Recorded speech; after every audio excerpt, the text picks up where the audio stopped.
Right, welcome along. I am chatting with Sally Baker. Sally, do you want to tell us a bit about what we're going to talk about this time?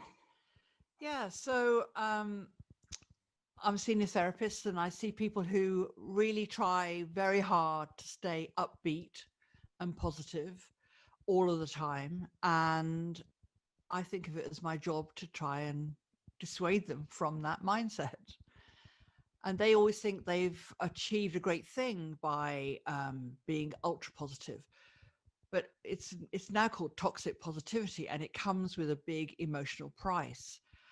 And when people stay positive and are in denial of any kind of undercurrents of darker emotions, what they're doing is they're holding their authentic emotions at bay. So they're kind of fooling themselves and fooling most of the people all of the time. I talk about them being like Hollywood actors. They could fool people with this amazing positive persona. And you might think, well, what's the downside of being positive all the time? But it is that it denies big parts of it denies the rest of the spectrum of your emotions for a start, and it's exhausting. Yeah, Yes, absolutely. And I mean, 2020 has really brought it to a fore, hasn't it? We've kind of all had it fed to us a lot that we must be very respectfully sad for people who've lost their lives to COVID, obviously, but that anybody who is upset about anything else is frankly frivolous and should be thankful they still have their life, which yeah. I understand, but it's a bit harsh actually. It is a bit harsh, and because it's been a collective experience, because we all, as a nation and as a world, experienced the pandemic to a degree, it's made us feel that we're not able to validate our own personal take on it. And that's actually been very harming to people's mental well-being, because they haven't felt that their response has been authentic, because it's always been gazumped by someone else's tragedy. And the idea that we're all in the same boat is is not actually true. We might all be in the same boat, but we're a platoon. Is it a platoon? What are we of boats? A An collection of armada, I boats. don't know, An lots of armada. Our armada of boats are all extremely different, incredibly different. Some are in ocean-going yachts. Some are in dinghies with rowing paddles. Some are in rubber dinghies that are taking on water. We are not all in the same boat. Some people are much better placed to deal with the real hardships of the pandemic and the lockdowns than other people. And wherever you are on that spectrum of you've got kids at home or no kids at home, or trying to work and live work balance, or whatever your situation is, your experience of it is valid in its own right, uncompared to anyone else's. Yeah, absolutely. And I think it's been interesting, and I'm sure social media is a bad thing in the whole sort of toxic positivity world, but I go with me on this. Over the last year, you see quite a few people who have been upset because they've not been able to celebrate a big birthday, or their wedding has been cancelled, or their wedding won't be able to be the one that they were hoping it would be, yeah, or a loved one has died and they can't have the funeral that they would want to give to that person. And there isn't a top trumps game around this, is there? Each of those uh, people is absolutely justified in feeling somehow devastated. cheated from something, aren't they? Yeah, yeah. I don't think we should pass over that, and I don't think individuals should pass over that. And even if it means that you can't get external support for how you're feeling, you need to acknowledge to yourself that this has been immensely tough. The losses you've had, the deprivations you've had, even like, oh, I can't go to the West End and I can't see my friends. You're right. Compared to people who've had relatives die in hospital where they weren't allowed in, it's not going to measure up. But if you've been always need or you've always had those people in your life and they've been your support network and they've been good in the past for your mental well-being, and you don't have access to it anymore, it's a desperate situation. So let's not write off anyone's pain, however frivolous it might seem to others. And Absolutely. if and you yeah and for some carry on. people it is as small, really small's not the word, but as simple as needing that human contact. Yes. Yeah. And the lack of hugs, the lack of touch, the keeping apart has Keeping apart. has been so difficult for so many people. And that's not even something that you can really put into words. It isn't a bereavement, it isn't a loss as such, but it's just a constant everyday reminder. And if you're then Yeah, trying to put this positivity on top of that, it's kind of burying those really valid feelings, isn't it? it is, and they'll come out in other ways because all emotions buried, they come back. Yes, All they do. buried emotions, they come back. They're buried alive, and they will come back, and they show up in often skin disorders. You know, lots of things, lots of different ways they will show up. And if you don't acknowledge them when they're there, they'll have to turn up the volume to try and get your attention.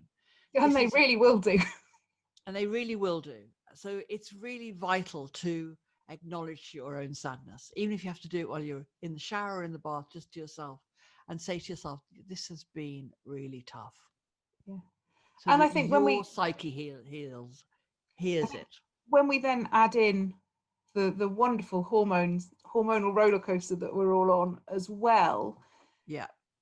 I see posts in the hub practically daily of people not really understanding why they can't stop crying, or why they feel so flat, or why they can't pull themselves together. And collectively, again, we don't have to put a positive face on everything, do we? No, no. What's missing when we're putting a positive face onto all of that stuff is self-compassion, the kindness that you would offer a stranger on a bus, or a friend across a glass of wine, the kindness that you would offer that you're not offering to yourself. You know, when you're breaking down and crying or feeling hyper anxious and you're not sure why, find a way to be really kind to yourself. If that could be just to sit down and have a hot chocolate, or if that can be sit down and watch a bit of rubbish TV, or find something that you can do to just change, to give yourself a break, to to take care of you. And it's not about, or you can go and have a face pack. It's about what can you do to acknowledge how you're feeling, validate how you're feeling, and give yourself a bit of room to explore it. And once it's Absolutely. explored, you take the power away. If you're always terrified of going into those negative emotions, you'll be holding them at an arm's distance. You'll be terrified of them, and it doesn't allow you to dip into them and build resilience, and come out the other side. Yes, and ultimately it gives the negative emotions the control over you, doesn't it? It does, completely and And there utterly. you Yeah, are trying, on the top, on the face value, being all positive, because you're desperately suppressing all the negatives, and actually yeah. they need to come out. I see a lot of that in my client work, or they're medicating with alcohol to hide their own truth. I think it's really important to hear your own truth, even if it feels that you can't tell your truth to others, or they're not going to be able to hear what you're saying. Letting yourself hear it for yourself is really vital, or you're going to turn to self-medicating with food, alcohol, or other stuff's going to be going on.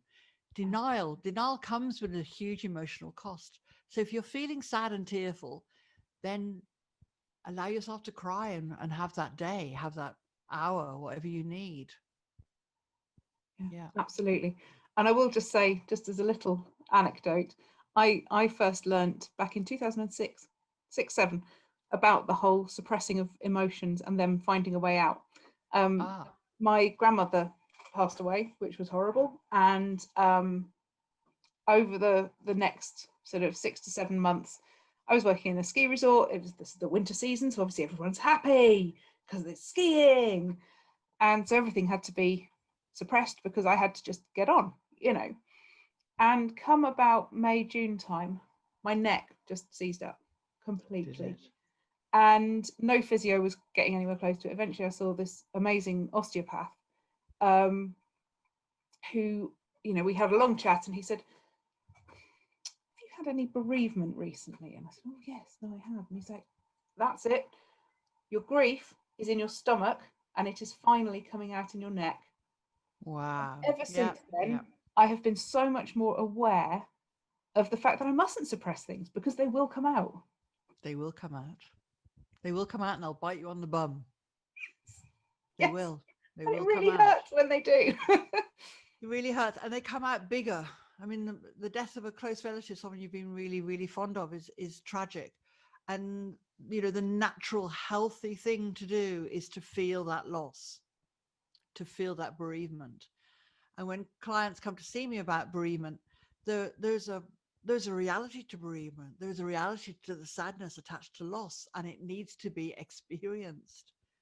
And that's why, when I see women who've been offered medication when their husbands died, so they're put straight onto meds that really do nullify their feelings or narrow the scope of their feelings.